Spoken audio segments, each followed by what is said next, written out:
예수님의 생애. 예수가 서울에 온다는 소식을 들은 군중들은 대대적으로 예수를 맞아들였습니다. 예수는 당나귀를 타고 군중의 환호를 들으며 예루살렘에 입성했습니다. 사제와 율법학자들은 제 발로 소굴에 들어온 예수를 잡을 기회를 노렸습니다. 군중에 둘러싸여 있을 때는 예수를 잡을 수가 없었습니다. 따라서 예수의 제자 중 하나인 유다를 매수하여 혼자 산에서 기도하는 시간에 예수를 잡기로 하였습니다.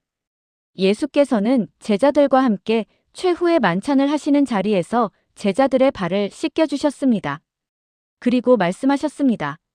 스승인 내가 그대들의 발을 씻겨주었으니 그대들도 마땅히 서로의 발을 씻어주어야 합니다. 그리고 사랑의 계명을 유언으로 남기셨습니다. 새 계명을 줍니다. 서로 사랑하시오.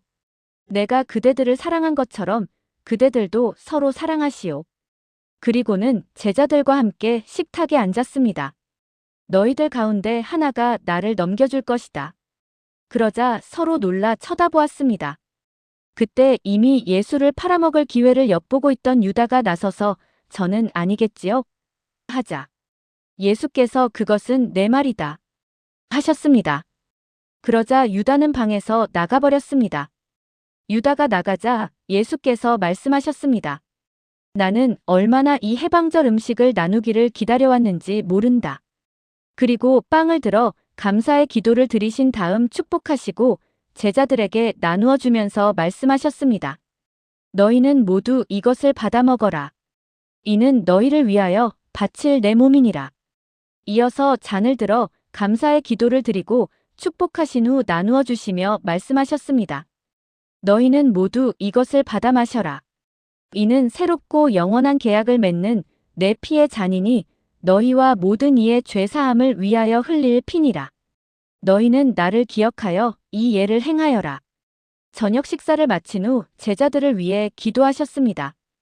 거룩하신 아버지, 나에게 주신 아버지의 이름으로 이 사람들을 지켜주십시오.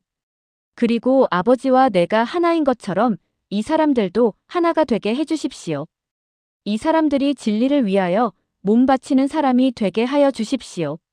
내가 이 사람들을 위하여 이 몸을 아버지께 바치는 것은 이 사람들도 아버지께 자기 몸을 바치게 하려는 것입니다. 예수께서는 제자들의 일치와 교회를 위해 간절히 기도하셨습니다. 예수께서 최후의 만찬을 마치신 후 제자들과 함께 기도하러 겟세마니라는 작은 동산으로 가셨습니다. 죽음을 앞둔 예수님의 마음은 참으로 괴로웠습니다. 예수님은 이렇게 기도하셨습니다. 아버지, 아버지께서 하시고자만 하시면 무엇이든지 다 하실 수 있으시니 이 잔을 저에게서 거두어 주소서. 그러나 제 뜻대로 마시고 아버지의 뜻대로 하소서. 이렇게 밤새워 고뇌 속에서 기도하셨습니다. 예수께서 기도하시는 동안 제자들은 졸음을 이기지 못하고 잠들어 있었습니다. 밤새 기도를 하신 후 때가 되자 자고 있는 제자들을 깨웠습니다.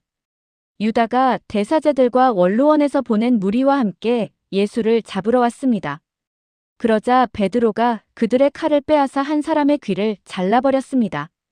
예수께서 베드로를 꾸짖으시며 그 사람을 치유하신 후 말씀하셨습니다. 내가 아버지께 청하기만 하면 12군단이 넘는 천사들을 보내주실 것이다. 하지만 그렇게 되면 반드시 이루어질 것이라는 성서 말씀이 어떻게 이루어지겠느냐? 하시고는 순순히 잡혀가셨습니다. 제자들은 모두 도망가 버렸습니다. 대사제들이 예수를 신문하였습니다. 그대가 과연 하느님의 아들 그리스도인가? 예수께서 말씀하셨습니다. 너희는 내가 하느님의 오른편에 앉아 있는 것을 볼 것이다. 그러자 대사제는 옷을 찢으며 외쳤습니다. 보시오, 이 사람이 하느님을 모독했으니 더 이상 무슨 증거가 필요하겠소? 그러자 사람들이 그를 사형에 처해야 한다고 외쳤습니다. 당시 식민지하에 있던 유대 왕국에는 남을 사형에 처할 권한이 없었습니다. 따라서 사람들은 당시 로마 총독 빌라도에게 예수를 끌고 가 사형 선고를 내려달라고 졸랐습니다. 빌라도는 내키지 않았지만 하도 군중들이 성화를 하는 바람에 할 수 없이 예수를 신문하였습니다. 사람들이 고발한 예수의 죄목은 종교적인 것이 아니라 정치적인 죄목이었습니다. 즉, 유다의 독립을 계획한 로마의 반역자라는 것입니다. 그래서 빌라도는 물었습니다. 내가 유다인의 왕인가? 그러나 예수께서는 자신을 변호하는 아무 말도 하지 않았습니다. 왜냐하면 성서의 말씀을 이루기 위해서였습니다. 베드로는 재판이 어떻게 진행되나 궁금하여 예수님의 뒤를 멀리서 지켜보았습니다. 그때 군중 중에 하나가 당신도 저 사람의 제자지요? 하고 묻자 겁이 나서 나는 저 사람을 모르오 하고 부인하였습니다. 3번이나 사람들의 추궁에 모른다 부인하자 닭이 울었습니다. 너는 새벽 닭이 울기 전에 나를 3번이나 모른다고 부인할 것이다라고 전에 하셨던 예수님의 말씀이 생각나 자신을 책망하며 통곡을 하였습니다. 로마 총독 빌라도는 예수님을 사형까지 시킬 어떤 이유도 발견할 수 없었습니다. 이 소송은 정치적인 것이라기보다는 이스라엘 내부의 종교 문제 때문에 비롯된 것임을 알고 있었습니다. 그래서 예수님에게 매질이나 해서 석방하고자 매질하는 병사들에게 예수님을 넘겼습니다. 로마 병사들은 예수님을 끌고 가 조롱하였습니다. 어떤 병사 하나가 가시로 관을 엮어 예수님에게 씌우고 유다인의 왕 만세하며 조롱하였습니다. 그리고 예수께 침을 뱉으며 갈대를 빼앗아 머리를 때렸습니다. 그리고는 예수님을 끌고 가 옷을 벗겨 돌기둥에 묶고 가죽 채찍으로 매질을 하였습니다. 수없이 많은 매를 맞으신 예수님은 그러나 한마디의 비명도 없이 모두 참아내셨습니다. 그야말로 예수님의 몰골은 말이 아니었습니다. 빌라도는 매를 맞아 만신창이가 된 예수님을 끌고 군중들 앞에 나갔습니다. 군중들이 예수님을 불쌍히 여겨줄 줄 생각해서였습니다. 이 사람을 보시오. 당신들이 고발한 예수요. 그에게 엄청난 매질을 했으니 이제 풀어줄까 하오. 그러나 군중들은 일제히 큰 소리로 십자가에 못 박으시오 하고 소리 질렀습니다. 도무지 군중들의 화를 달랠 길이 없어 보이자 빌라도는 하는 수 없이 예수를 십자가에 못 박으라고 내어주었습니다. 빌라도는 예수를 내어주며 군중에게 소리쳤습니다. 너희 맘대로 하여라. 나는 이 사람에 대해 아무 책임이 없다.